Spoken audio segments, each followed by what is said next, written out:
Hi and welcome back to PDA UK. In this episode I want to look at a brief article that was written on itv.com that exposes the issues with disability and receiving benefits and basically the assessment process that goes behind it.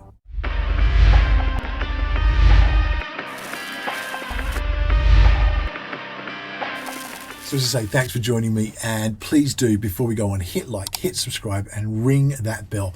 You'll always know when new content's coming up, and it makes a huge difference as to how the algorithms pick all this up and send it out to the people who really do need to see it. It makes a huge difference to me, and it would be a real favour. Please do go do that. Now, as I say, I want to talk about an article that cropped up this morning on ITV News that detailed the issues that are facing assessors as they go about assessing people with disabilities for things like PIP and benefits that they require. Now, this has come about because of two whistleblowers that have actually discredited the system and what is currently taking place and how it's working. And it's something I can attest to from my own experience. So the article will be in the description and I'll put it up on a card up here as well. Please do go check it out.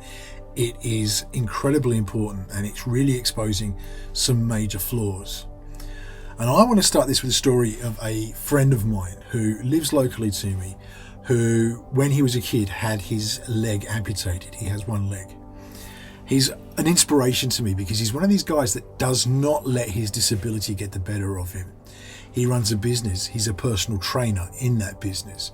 He really helped me when I was, needing to really get rid of some of the weight and get a lot fitter, and, somebody I'll be using again in the near future. But he doesn't let his disability drag him down. But you can't deny he's got one leg. He walks on crutches all the time.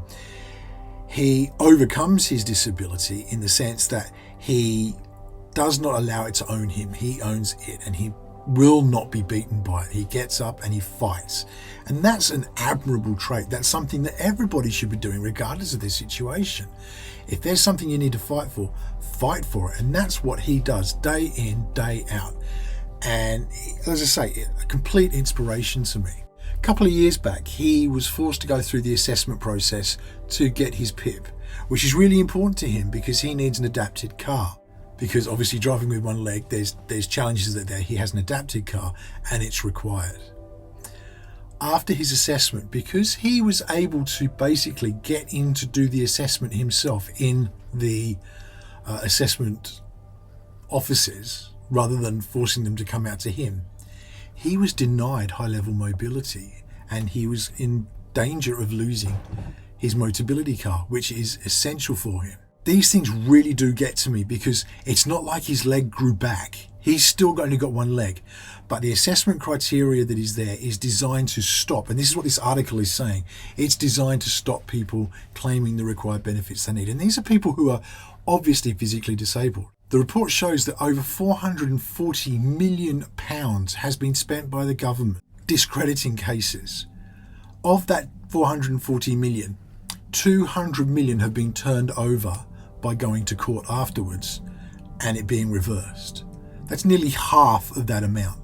More money is currently being spent stopping people from receiving these benefits and having to overturn it than it would be just letting everyone go through. It is a ridiculous situation, and the problem is it's a situation and an example of what I would call punching down. The government is putting these challenges in place, and the two whistleblowers that are mentioned in the article say this basically. Their system is designed that they have to knock people back. And they've talked to people who have had to go through the assessment criteria. One person posing as a receptionist so that she could observe her as she came in and catch her out.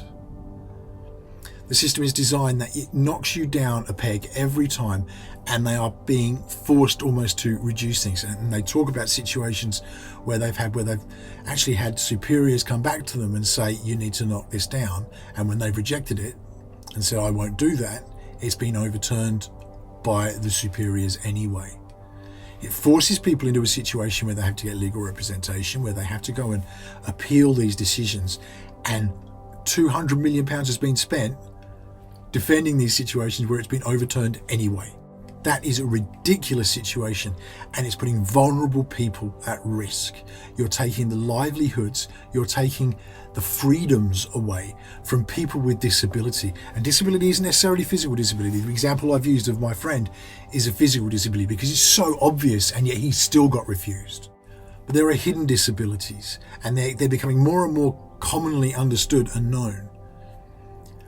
People can be cripplingly disabled, but able to achieve certain things at a certain period of time. People may have, agoraphobia. They may have so many different things which affect them. Anxiety is a huge example. Now, I don't call anxiety necessarily a disability, but when it comes to things like autism, when it comes to things like PDA, neurodivergencies of all sorts, depression, mental health issues, all these things can be completely debilitating. They can keep people enclosed at home and stop them from doing what they need. There are conditions like fibromyalgia, and this is something I've come to understand a lot more about recently because my wife has been diagnosed with fibromyalgia. Now, there are days that she can get up and hobble around and it's okay. But if she puts too much in, if she goes out for too long, if she does anything that's over extenuating, in fact, if she walks more than 50 meters, she will pay for it for the rest of the day. It will affect the fibromyalgia and she will be bedridden for the rest of the day. It's not visible, it's not something that's seen, but it's something that's there. And this system is going about trying to push people back down so they stop claiming the benefits with the idea that that's going to save money. And they're spending ludicrously more money in having to defend these cases that they've knocked out, that they've reduced, that they've attacked. It's sick. It is not what our society should be about. It's not what we should be standing for. I've heard it said, and I can't remember who said it, I don't know who the quote's from, but basically you can see the quality of a civilization by the way it treats its elderly and the way it treats its disabled people. We are forcing people into a situation where they are going to be poverty stricken. We are facing the biggest cost of living crisis we've ever faced in this country. Power bills, fuel bills, food bills, everything is going up. Nothing's being done to adapt that. But you're taking away the money that is needed by vulnerable people to survive. If this was taking place in another country, if Russia were doing this, it would be all over the news as being evil. We are exposing people to trauma they do not need and is unnecessary. The systems we have in place were put there for a reason. They weren't put there for a joke. They weren't put there just to tick some boxes. They're put there because there are vulnerable people and our society respects all people. That's what we should be. But our government is going against this. So I want to appeal. Talk to people who are disabled and see the trauma you're going through. The article that was on ITV actually spoke to some people who've been through this, and they detailed the trauma of the experience that they had to go through. One lady was saying she felt diminished as a human being because the whole situation is questioning. And I'm not naive. I understand there needs to be a process in place. But when you are debilitating people, when you are reducing their sense of self-worth, that is an act of evil in my opinion, and it needs to stop.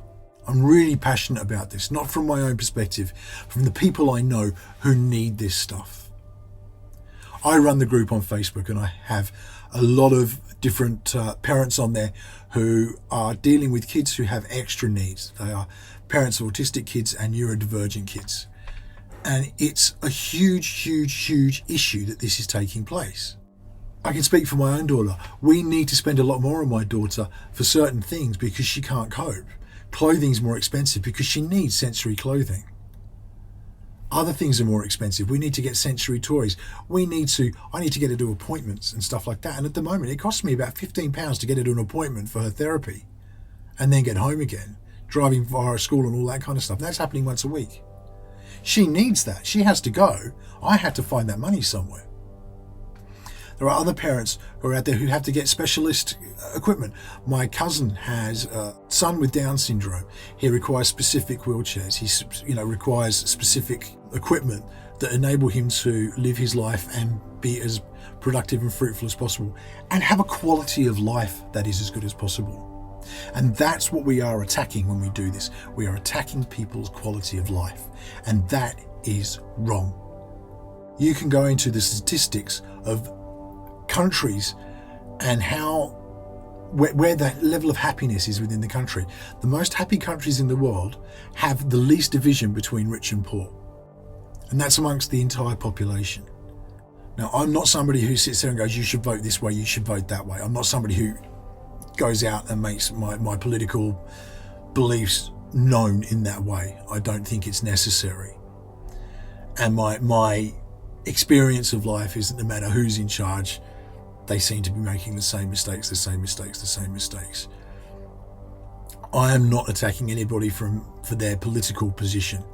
What I'm saying is that we're in a society that should be counting everybody as equals. And if there are people suffering unnecessarily, it needs to stop. So I want to appeal to Boris Johnson. I want to appeal to our government. Put an end to this insanity and stupidity. That money could be so much better spent elsewhere. If a company was doing this, the accountants would be fired because it makes no financial sense. It's a bit of a rant, and I apologise if it's coming across that way. This is something I feel deeply and passionately about. And maybe, a few years back, I wouldn't have felt the same way. But having spent the time I've spent in the disability community now, not as a disabled person myself, but being adjacent to them, having friends, family members who live with disability day in and day out. My friend Simon on the Grumpy Gits is wheelchair bound, and his life is forever changed because of mistakes that were made, not by him, but tests that weren't done that should have been done. And he is now in a wheelchair for life. He's doing what he can with what he's been afforded from that to make a difference in the world, and I really respect that. This needs to stop, and we need to start treating the vulnerable with the respect and the empathy that is deserved, and our government currently are not doing that. That's what I wanted to say. Please let me know in the comments what your feelings are, and please do tweet, get onto petitions that are online to change this. Read the article, as I say, or be in the description. This is something that needs to change, and it needs to change soon. It needs to change immediately. Please do hit like with this, do subscribe to my channel, and do ring the bell, and you'll always know when I've got new content coming up. Thanks so much for listening. That's all I've really got to say, and yeah, it's just something that I feel very passionately about.